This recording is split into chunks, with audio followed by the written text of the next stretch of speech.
ও বন্ধু, তুমি জানো না মুহাম্মাদের মতো আইডল হতে পারে না, মুহাম্মাদের মতো মডার্ন হতে পারে না, মুহাম্মাদের মতো সুন্দর মানুষ হতে পারে না, মুহাম্মাদের মতো আদর্শবান মানুষ হতে পারে না, মুহাম্মাদের মতো শিক্ষিত মানুষ হতে পারে না, মুহাম্মাদের মতো আরে ভালো মানুষ আল্লাহর জগতে নাই, মুহাম্মাদের মতো নেতা নাই। নেতা মানবি তো মুহাম্মদ রে মান, আরে আইডল মানবি তো মুহাম্মদ রে মান। তাহলে তুমি যদি মুহাম্মদ রে সব জায়গায় নেতা মানতে পারো, তোমার বডির মধ্যে আগে নেতা মানো, তাহলে আল্লাহর কসম করে বলা যায় নবী মুহাম্মদ তোমারে ভুলবে না।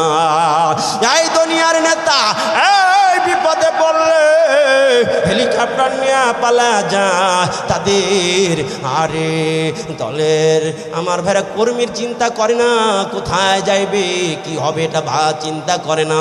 কিন্তু আমার নবী কিয়ামতের ময়দানে টেনশন করবেন, টেনশন করবেন, একবার হাউজে কাউসারে দৌড়াবে, একবার পুলসরাতে দৌড়াবে, আরে উম্মতের জঘন্য পাগল পারা হয়ে যাবে। আল্লাহর নবী সিজদায় পড়ে যাবে, সিজদায় পড়ে যাবে। আল্লাহ তাআলা খুশি হইয়া এবার বলবে ইয়া নবী রিফারাসকা, মুহাম্মদ আপনি আপনার মাথা উঠান, শাফিনি, হে আল্লাহর নবী আপনি সুপারিশ করেন, আমার কাছে সুপারিশ করেন। তুষাফা আপনার সুপারিশ গ্রহণযোগ্য হবে, আজকে কবুল করা হবে। যার ব্যাপারে আপনি সুপারিশ করবেন সবার ব্যাপারে সুপারিশ গ্রহণ করা হবে। এই জন্য এখন যদি নবীর সৈনিক হতে চাও, কে কে আসো আর জীবনে অন্য কাউরে নিতে মানব না, আমার এই বডির মধ্যে সর্বপ্রথম আমার নবীর আর আইডল মানব, আজকের থেকে আর নবীর কলিজায় আর আঘাত করব না। কে রাজি আছো দুই হাতটা দেখা দে, আজকে থেকে এখন থেকে নিয়ত করো আর জীবনে মুখের মধ্যে খুর লাগাইবা না, কাটবা না, ছাটবা না, এক মুঠ হওয়ার আগে কাটবা না, ছাটবা না। কে রাজি আছে দুই হাত দেখা দাও। আল্লাহ তাআলা আমার কাছ ছিল হাত উঠে দেওয়া, হিদায়াত জানি না কার দিলের মধ্যে ঢুকবে। আল্লাহ আল্লাহ যারা ইখলাসের সাথে বলেছে আল্লাহ তাদের অন্তরের মধ্যে আল্লাহ হিদায়াত দিয়ে দাও, আল্লাহ কবুল করে দাও, কবুল করে নাও। ইতিপূর্বে যত গুনাহ হয়ে গেছে তার জন্য তওবা করে নেই, আল্লাহ পাক তওবাকে কবুল করেন, বলুন আমিন। আমার ভাইয়েরা, আল্লাহ রসুলের সামনে দিয়ে কিছু লোককে টেনে হেসড়ে শিকল লাগাইয়া জাহান্নামের দিকে নিয়ে যাওয়া হবে। আল্লাহ রসুল তাদেরকে চিনবে না, চিনবে না। দেখা যায় ইমানের বাতিটা ফিউজ হয়ে গেছে, একবার নেবে একবার জ্বলে, আরে কারারে কারারে এদেরকে জাহান্নামের দিকে শিকল লাগায় নিয়ে যাওয়া হয়। কিন্তু জাহান্নামের ফয়সালা তো হয়ে গেছে, এবার কেমনে সেখানে হস্তক্ষেপ করবে? আল্লাহর নবী তখন ঘুরবে আর দেখবে কারা এরা, কারা এরা, কারা চিনবে না। কিন্তু কাছে গিয়ে দেখবে এই লোকগুলো তো আমার উম্মতের মতো মনে হয়, এরা তো আমার উম্মতের মতো মনে হয়, এরা তো আমার উম্মতের মতো মনে হয়। কখনো নিব ঈমান, আরে বাতিটা কখনো জ্বলে কখনো নেবে। তখন এই অবস্থা দেখা আল্লাহ তাআলার দরবারে গিয়া সরাসরি সুপারিশ এই জন্য করবে না, ওই সময় জাহান্নামের অর্ডার হয়ে গেছে। আল্লাহ তাআলার কাছে সরাসরি হস্তক্ষেপ কেমনে করবে? তখন এই আয়াতটা পড়বে ওয়া ইন তুআযিবুহুম ফাইন্নাহুম ইবাদুক। ও আল্লাহ, তুমি যদি তাদেরকে অপরাধের কারণে শাস্তি দাও, শাস্তি দেওয়ার অধিকার আর ক্ষমতা তোমার আছে, তোমার তো বান্দা ইচ্ছা করলে শাস্তি দিতে পারো। তুমি যদি তাদেরকে ক্ষমা করো, ফাইন্নাকা আনতাল আজিজুল হাকীম, আল্লাহ তুমি মাফ করলে কারো কাছে আদালতে কারো কাছে জবাবদিহি করতে হবে না। এই আয়াত যখন বারবার বারবার বারবার পড়বে, বারবার ঘুরবে আর পড়বে, ফাইন্নাহুম ইবাদুক ওয়া ইন তাগফির লাহুম ফাইন্নাকা আনতাল আজিজুল হাকীম। এই আয়াত পড়বে আর ঘুরবে আর ঘুরবে। আল্লাহ তো আগেই জানেন আমার হাবিব কি চায়, আমার হাবিব কি চায়। আল্লাহ তাআলা তখন ফেরেশতাকে অর্ডার দিবে, এই ফেরেশতারা আমার নবীর উম্মতদেরকে ফিরানে আসো, ফিরানে আসো। শৃঙ্খলাবদ্ধ উন্মুক্ত করে দাও, লোহার শিকলগুলো বেরিগুলো খুলে দাও। আমার নবীর অন্তরের মধ্যে কলে যায় মানে না, তার উম্মতের অবস্থা দেখা তার সহ্য হয় না। ছেড়ে দাও, ছেড়ে দাও, ছেড়ে দাও, ছেড়ে দি। এই লোকগুলো আল্লাহ তাআলা ক্ষমার ঘোষণা দিয়ে দিবে। ক্ষমার ঘোষণা যখন দিবে এদেরকে আল্লাহ তাআলা টিকিট দিবে জান্নাতে। এদেরকে আমি হায়াতে গোসল করাইয়া জান্নাতের মধ্যে দাখিল করা দেবে। আমার ভাইরা, এই নবী তার নবী, আল্লাহ বলেন রব্বুল আলামিন, আল্লাহ নবী হলো রাহমাতাল লিল আলামিন। এত দয়ালু নবী হওয়ার পরেও আল্লাহর নবী আল্লাহ তাআলার আদালতে কিয়ামতের ময়দানে কিছু উম্মতের বিরুদ্ধে কেস দায়ের করবে। ওয়াকালার রাসূল, আল্লাহ রাসূল ডেকে বলে, ইয়া রাব্বি ইন্না কওমি ইত্তাখাযু হাযাল কুরআনা মাহজুরা। আল্লাহ নবী কিয়ামতের ময়দানে আল্লাহ তাআলার কাছে কেস দায়ের করে বলবে, আল্লাহ আমি কোরআন কায়েম করার জন্য, দিন কায়েম করার জন্য, এই কোরআনের জন্য, ইসলামের জন্য আমি বান্দার মোবারক শহীদ করেছি, তাইফের ময়দানে রক্ত ঝরাইছি। কিন্তু আমার রেখে আসা দিন, আমার কোরআন রেখে আসা কোরআন ওরা এমনভাবে ভুলে গেছিল, কোরআনকে পরিত্যক্ত করেছিল। আর কোরআন তেলাওয়াত করে নাই, কোরআন মতো জীবন গঠন করার চেষ্টা করে নাই, কোরআনী আন্দোলনে শরিক হয় নাই, কোরআনকে রাষ্ট্রীয় মর্যাদায় নেওয়ার চেষ্টা করে নাই, ইসলামী হুকুমত কায়েম করার চেষ্টা করে নাই, কোরআন পড়ার ব্যবস্থা করে নাই। অনেকগুলো অর্থ রয়েছে, অর্থাৎ কোরআনকে পরিত্যাগ করেছে। আরে কোরআনের সাথে যাদের সম্পর্ক নাই, তেলাওয়াত শিখলাম না, জানলাম না, মোহব্বত করলাম না, মানলাম না, কোরআন পড়ার ব্যবস্থা করলাম না, আরে কোরআনী আন্দোলন যারা করে তাদেরকেও সমর্থন করলাম না, তাহলে কিয়ামতের ময়দানে আল্লাহ রাসূলের এই কেস দায়ের থেকেও আমরা মুক্তি পাব না। এই জন্য আল্লাহ রাসূল বলেন, মান জালাল কুরআন আমামাহু, যারা কোরআনকে সামনে রাখবে। কোরআনকে সামনে রাখার অর্থ কি এইভাবে সামনে রাখা? না না না না, কোরআনকে এক নম্বরে সামনে রাখার অর্থ হলো কোরআন তেলাওয়াত করা। আমার ভাইরা, আজ থেকে 30 বছর আগের কথা বলি, যখন সকালবেলা আরে ফজরের পরে এলাকা দিয়ে ঘুরতাম, তখন দেখতাম মা চাচিরা যদি অশুদ্ধ পড়তো তারপরেও কোরআন তেলাওয়াত ঘর থেকে চালু ছিল, ঘর থেকে আওয়াজ আসতো। মাগরিবের পরেও তেলাওয়াতের আওয়াজ চালু ছিল, আরে আওয়াজ পাইতাম। এখন ডিজিটাল যুগ, এত আমার ভাইয়ের আধুনিক যুগ, এত বুঝি দেওয়ার পরেও দেখা যাবে ফজরের পরে এলাকায় বের হইলে মনে হয় সবাই মারা গেছে। কথা কয় না। আমি গতকালকে জিজ্ঞেস করলাম চাওয়ালাকে, ভাই ফজরের পরে খোলেন না কিনলে? হুজুর বেচা হয় না, 8টা পর্যন্ত আর বেচা হয় না। আমি অ্যানালাইসিস করে দেখলাম, কিরে আগে দেখতাম ফজরের পরে দোকানদারা খুলতো দোকান, তার মানে ছিল ফজরের নামাজ মানুষজন বেশি পড়তো। ফজর নামাজটা পইরা চাষটলে যাইতো, চা পান করতো, দোকানদাররা দেখতো ফজর পর থেকে কিরে বেচারা তো ভালোই হয়, এই জন্য দোকান আগে খুলতো। এখন যখন ফজর পরে দোকান খোলে দেখে চা চলে না, কারণ নামাজ পড়ে একবারে সংখ্যায় কম, যাও পরে ওই রে হাইরে সরাসরি ঘরের মধ্যে ঘুমা যায়, এই জন্য দোকান আর চলে না। এই জন্য ফজর পরে দোকানও খোলে না। কথা কি ব্যাঠিক করলাম? अल्लाह अल्लाह।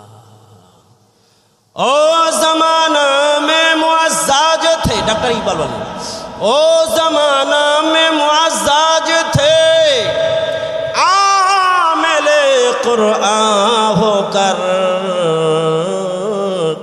तुम जलीलो खर हो, तारिके कुरआन होकर। আমি ফরিদি সাবু সারা বছর ছাত্র জামানায় যেরকম তেলাওয়াত করছি, এখন বক্তা হয়েছি, কত ওয়াজ করি কিন্তু তেলাওয়াত করতে পারি না। আমার মনে হয় এই বড় গজবের মোবাইল আসার কারণে এই গজব মোবাইল আসার আগে আমার ভাইরা যত তেলাওয়াত হয়েছে এখন তত তেলাওয়াত হয় না, কত হয় না, আপনাদের হইতে পারে জানি না। আমার ভাইরা তেলাওয়াত করেন, ঘরে রহমত নাজিল হবে। এক নাম্বার অভিযান চলবে, তেলাওয়াত ছাড়া কোনো ঘর থাকতে পারবে না। হাফিজি হুজুর রহমাতুল্লাহর একটা অভিযান ছিল, তিনি বলছেন ৬৪,০০০ গ্রামের মধ্যে ৬৪,০০০ মাদ্রাসা করা দরকার, মক্তব করা দরকার। অর্থাৎ ঘরে ঘরে ঘরে ঘরে কোরআন পড়নেওয়ালা থাকবে। বলে কোরআন ছাড়া কোনো মানুষ থাকতে পারবে না। চিল্লা বলেন ঠিক কিনা? এই জন্য এই ওয়াজ মাহফিল থেকে এখন থেকে অঙ্গীকার করব, সামনে রমজান মাস, মাহে রমজান, আপনাদেরকে বলবো এই যে রমজান একটা সুযোগ যায়, গোড়া নাই, ছোট নাই, বড় নাই, কোরআন শেখার জন্য কে কে রাজি আছি আল্লাহ তাআলাকে দেখায় দেই। আমার ভাইরা নিয়ত করি, এই অনেক মুরব্বী বলে এখন তো জবান চলে না, পারি না। আরে তুমি পারো না, অসুবিধা নাই, তুমি তালিবের খাতার নাম লেখাও, চেষ্টা করতে থাকো। বানান কইরাও যদি পড়ো, হাদিসের মধ্যে আছে ঠিককেও যদি পড়ে সওয়াব হবে ডাবল। একটা হলো পড়ার সওয়াব, আর একটা হলো কষ্টের সওয়াব। চিল্লা বলেন ঠিক কিনা? আমার ভাইয়েরা, ও বন্ধু, মান খারাজা ফি তালাবিল ইলমি ফাহুয়া ফি সাবিলিল্লাহ হাত্তা ইয়ারজিআ। বুখারী শরীফের মধ্যে আমার ভাইয়েরা রিওয়ায়াত আছে, কেউ যদি ঘর থেকে বের হয় ইলম শেখার জন্য, কোরআন শেখার জন্য, যতক্ষণ পর্যন্ত ঘরে না আসবে, আরে দিন কায়েমের জন্য তাজা বুকে রক্ত দিয়া জিহাদের ময়দানে যারা চেষ্টা করছে তাদের মতো সে আল্লাহর রাস্তায় আছে। এই জন্য কোরআন শিখবো তো ইনশাআল্লাহ। আরো জোরে আমার ভাইয়েরা, এই যে আয়াত পড়েছিলাম, এই দুনিয়ার মধ্যে বন্ধু আল্লাহর নবীকে নবী হিসাবে মানতে হবে এবং শেষ নবী মানতে হবে। আমার নবীকে নবী মানে, কাদিয়ানীরা কিন্তু নবী মানে কিন্তু শেষ নবী মানে, খাতামুন নবী মানে না। এই জন্য ওরা কাফের। জোরে বলেন কি? আরো জোরে বলতে হবে, কাদিয়ানীরা, আরো জোরে, কাদিয়ানীরা কাফের। কারণ হলো ওরা এই কোরআনের আয়াতটাকে খাতামুন নবী মানে না, এই জন্য ওরা কাফের, কুফরি করেছে। আমার ভাইয়েরা, ও বন্ধু, খেয়াল করে কথা, আরেক অল্প কথা বলবো, এরপরে ছেড়ে দেব। আমার ভাইরা লক্ষ্য করে শুনি, ঈমান এবং আমল লাগবে, পাসপোর্ট এবং ভিসা লাগবে জান্নাতি হওয়ার জন্য। আল্লাহ তাআলা জানায় দেন, ইন্নাল্লাযীনা আমানু ওয়া আমিলুস সলিহাতি কানাত লাহুম জান্নাতুল ফিরদাউসি নুজুলা।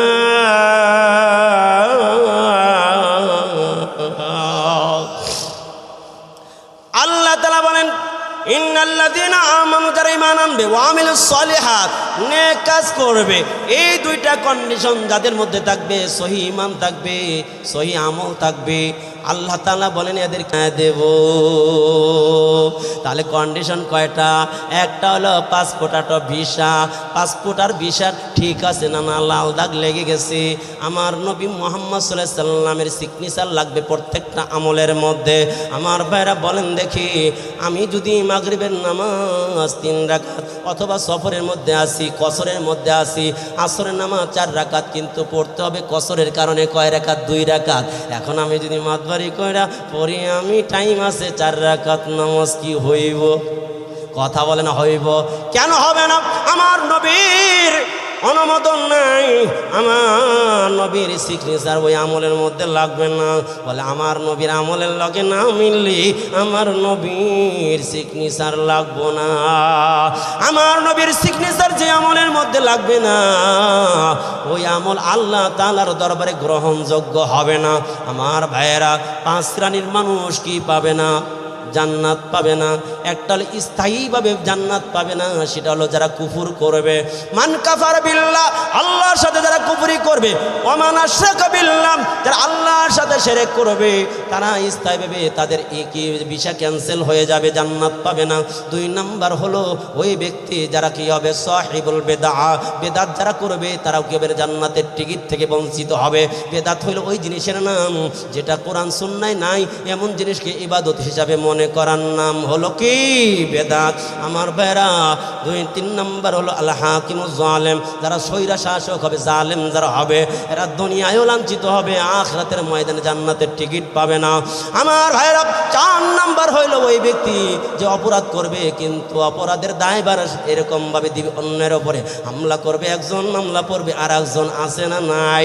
আমার ভাইরা 5 নাম্বার হলো ওয়ামাই ইউকাদ্দিবু বিশাফাআত, যারা রাসূলের শাফাআতকে বিশ্বাস করে না, কিয়ামতের ময়দানে এরাও আল্লাহ রাসূলের শাফাআত পাবে না, এরাও বঞ্চিত হবে।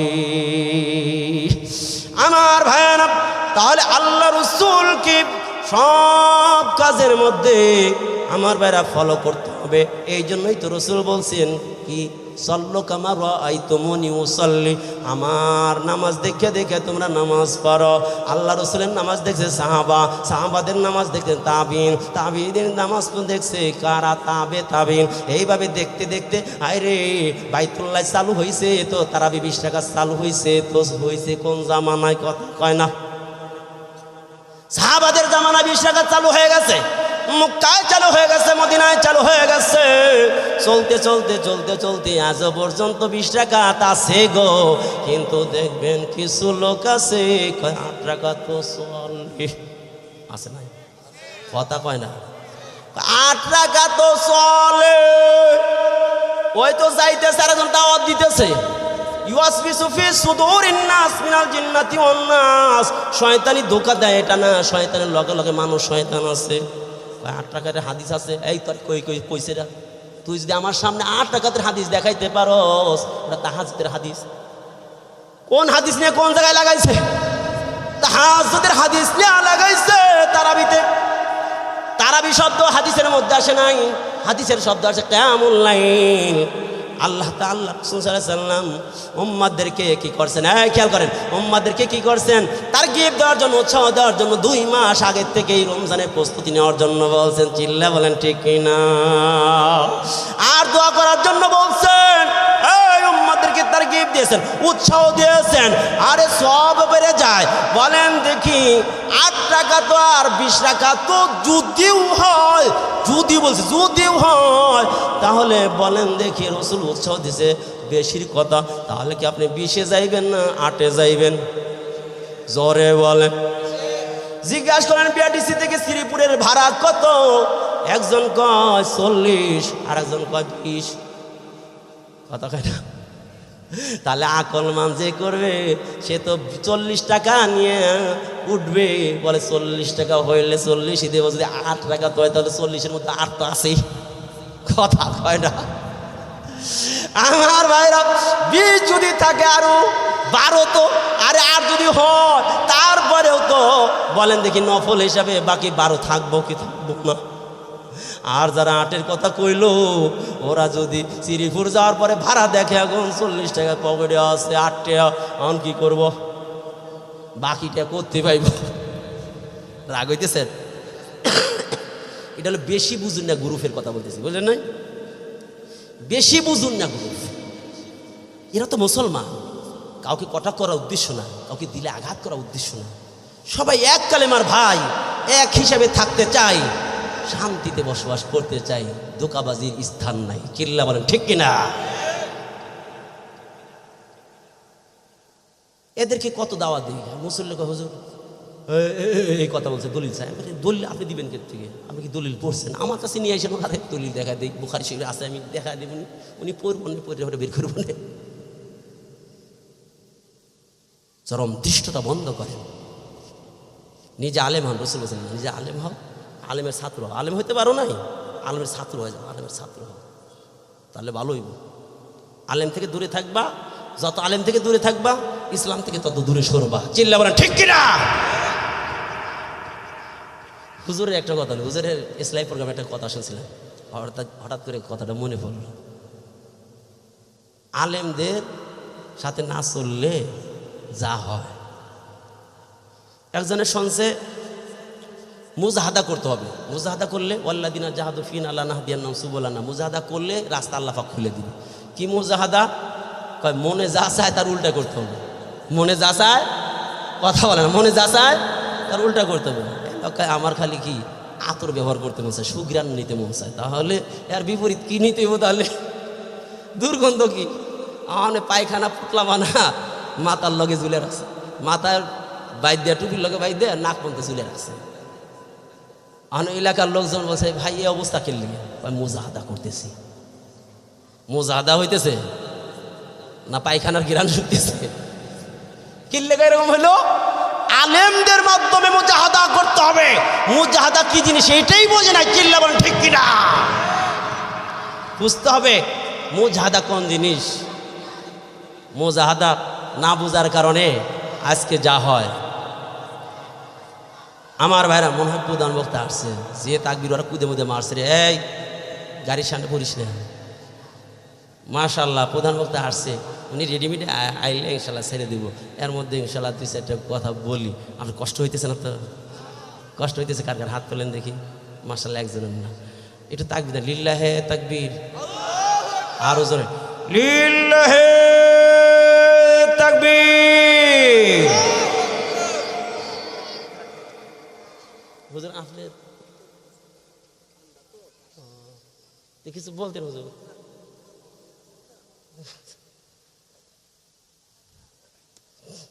হুজুর মাজুর মানুষ, অসুস্থ মানুষ, তো সবাই জানি, আমরা সবাই তো চিনি। আর আওয়াজও বিকট হয়, হুজুর জন্য কষ্ট হয়। হুজুর যাক, আল্লাহ পাকের কাছে সবাই দোয়া করবেন, আল্লাহ পাক যেন হুজুরের ছায়া আমাদের জন্য আরো দীর্ঘায়িত করেন। বলুন আমিন। সবাই একটু জিকির, 1 মিনিট। লা ইলাহা ইল্লাল্লাহ, লা ইলাহা। এই ভাই একজন সবার সাথে করবো না, জবান সবার চালু থাকবে, জবান চালু থাকবে। লা ইলাহা ইল্লাল্লাহ, লা ইলাহা ইল্লাল্লাহ। বন্ধু বলতেছিলাম নবীর ভালোবাসা এমন, নবীর লগে ভালোবাসা করো, নবীরে ভালোবাসা, নবীর ভালোবাসা তোমার জান্নাত পর্যন্ত পৌঁছায় দেবে। সঠিক রাস্তায়, ইমানের রাস্তায়, ভালো রাস্তায়, সঠিক রাস্তায় রসুলরে ভালোবাসো। ভালোবাসাই মানে রসুলের আদর্শ মান্য ভালোবাসা। শুধু মুখে মুখে ভালোবাসি, কিন্তু ল্যাংটা বাবার লগে চলি আসে না নাই। কয় কিরামান কাতিবিন, রোজ হাসরের দিন আল্লাহর কাছে যদি করে অভিযোগ, আমি বলবো দুনিয়ায় ছিলাম ল্যাংটা বাবার। আছে না নাই? আমার ভাইরা ল্যাংটা বাবার লগে চলা যাবে না। আমার ভাইরা কাপড়ওয়ালার লগে চলতে হবে, কাপড় রাখা ফরজ। যে লোকটা কাপড় রাখে না, ফরজ তর করে, ওটা হলো শয়তানের নানা। চিল্লা বলেন ঠিক কিনা? আমার ভাইরা ও বন্ধু একটু লক্ষ্য করে শুনি কথাগুলো। ইহুদি একজন আলেম, যার নাম হলো জালবিব, যার নাম হলো জালবিব, তার ঘরের মধ্যে একজন সন্তান ছিল, যার নাম ছিল হুবাব, নাম ছিল হুবাব, ইহুদি ধর্মের লোকটা।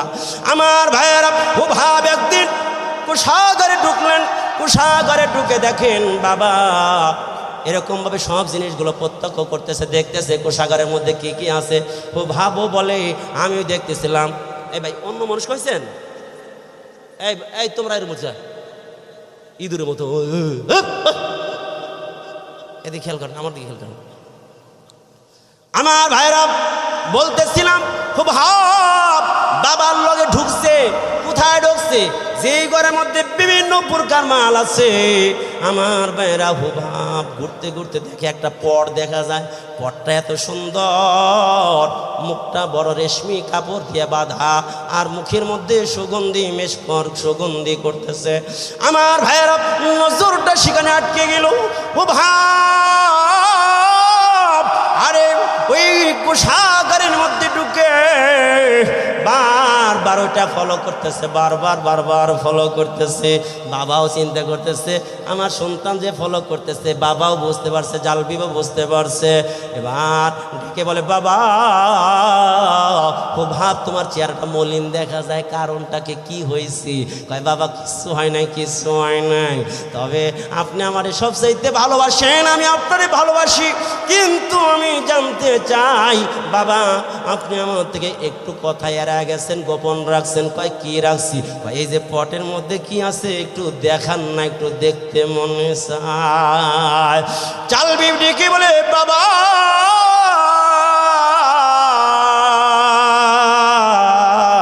তোমার বয়স হয় নাই, এটা দেখার বয়স হয় নাই। কারণ হইল এর মধ্যে আরব দেশের এক যুবকের কিস্সা এখানে লেখা আছে। এক আরব দেশের একজন মনীষী আছে যার নাম হবে মোহাম্মদ। তার হাত হবে কেমন, পা হবে কেমন, চুল হবে কেমন, সব কিছু এর মধ্যে লেখা আছে।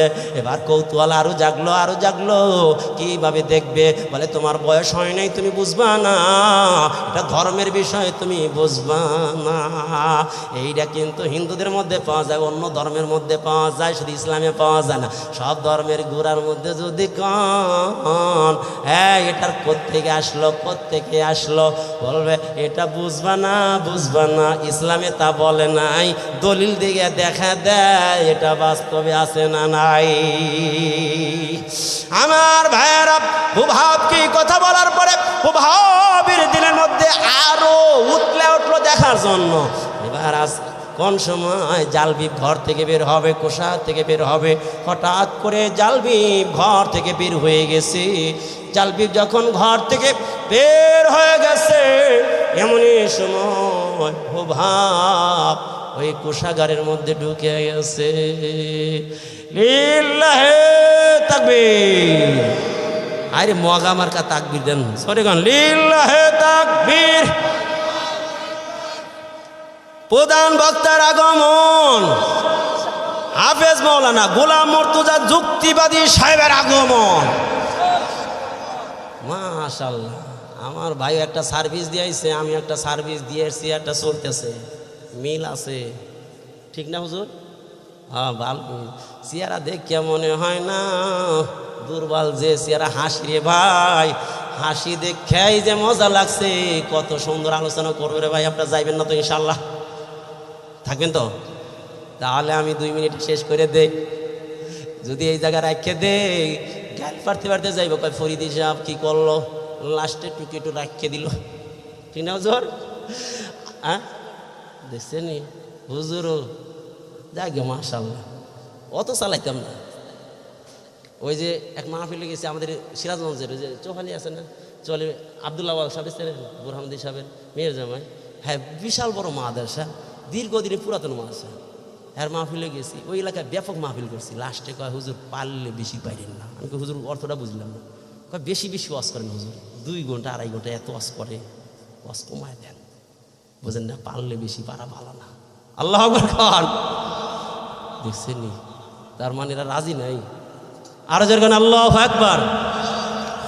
এই হুবহাব ঢুকে পড়েছে কোষাগারের মধ্যে, ঢুকে অপেক্ষায় আছে কোন সময় সুযোগ পাওয়া যায়। হঠাৎ করে দেখে জালবিব ওই রাত্রিতে কি করেছে, মদ্যপান সীমা অতিরিক্ত করে বেহুশ হয়ে পড়ে আছে। এমনই সময় হুবহাব ওই কইটার কাছে, ওই ভান্ডর কাছে চলে গেছে। ভান্ডর কাছে গিয়া ভান্ডটা যখন মুখটা খুলছে, দেখে ওই ভান্ডর মধ্যে সুন্দর একটা সফেদ একটা পৃষ্ঠা দেখা যায়, একটা পাতা দেখা যায়, কাগজ দেখা যায়। ওই কাগজের মধ্যে লেখা আছে লা ইলাহা ইল্লাল্লাহু মুহাম্মাদুর রাসূলুল্লাহ। শুধু এটাই না, লেখা আছে আখিরি কালাম, আল্লাহ তাআলার গ্রন্থ কোরআন শরীফ নাজিল হবে মুহাম্মাদের উপরে। আর মুহাম্মদ হবে শেষ নবী। মুহাম্মদ আসবে আর আরব মরুভূমিতে। এই বিভিন্ন সিফাতগুলো লেখা আছে। নাক কেমন হবে, কান কেমন হবে রে, বিস্তারিত ওই পৃষ্ঠার মধ্যে লেখা আছে। দেখা পইরা তো ছেলেটা আবেগে আপ্লুত হয়ে গেছে, পাগল হয়ে গেছে। হায় রে, আমার বাবা এত ভালোবাসে কিন্তু আমার ধর্ম অন্ধ করে রাখছে, আমার এই বাপ দাদার ধর্মের মধ্যে অন্ধ করে ডুবে রাখছে, কুফরের মধ্যে রেখে দিয়েছে, আমাকে আলের মধ্যে নিয়ে যায় নাই। অথচ আল্লাহ তাআলা বলেন লিতুখরিজান নাস মিনাজ যুলুমাতিল নূর, আল্লাহ পাক আলোর দিয়া আল্লাহ তাআলা আলোর দিশারি আলো দেখায় দিতে চান, মুহাম্মাদের মাধ্যমে আলো দেখায় দিতে চান। আমার বাবা অন্ধকারে রাখতে চায়। আরে এই কথা পইরা পইরা আরো তো অন্তরের মধ্যে জ্বালা শুরু হয়ে গেছে, মন মনটা খারাপ হয়ে গেছে। সকাল দুপুর বেলা মা বলে, ও বাবা হুভাব, তোমার মনটা কেন এত খারাপ দেখা যায়, মলিন দেখা যায়, চেহারাটা মলিন কেন? এবার মা কোলে নিয়ে তারে জড়া ধইরা এবার ডেকে বলে, বাবা তোমার মনটা এত খারাপ হয়েছে কেন? বলে, মা দেখো খারাপ হবে না কেন? ধমক দিয়ে তারা দিচ্ছে। বাপ যখন আসছে, বাবা এসে বলে, বাবা রে কেন তোমার মনটা এত খারাপ? তখন বলছে, বাবা খারাপ হবে না কেন?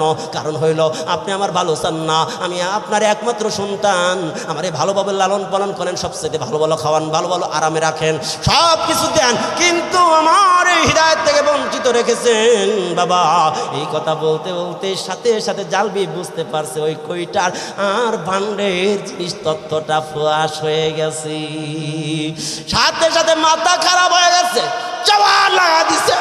জওয়ার লাগা দেয়া বলে, বুঝবি এখন, বুঝতে পারবি তুই ধর্ম নিয়ে বেশি বাড়াবাড়ি শুরু করছিস, মুহাম্মাদের ধর্মে তুই ঢুকে গেছিস।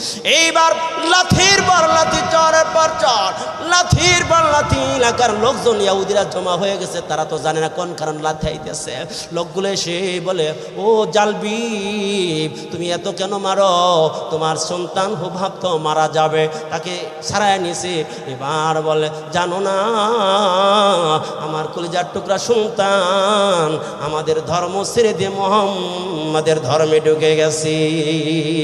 আমার ভাইয়েরা, জালবি এইবার লোকদেরকে নিয়ে সংক্ষেপ করছি, লোকদেরকে নিয়ে বসে গেল কি করা যায়, কোন পদ্ধতিতে তাকে ঘুরে নিয়ে আসা যায়।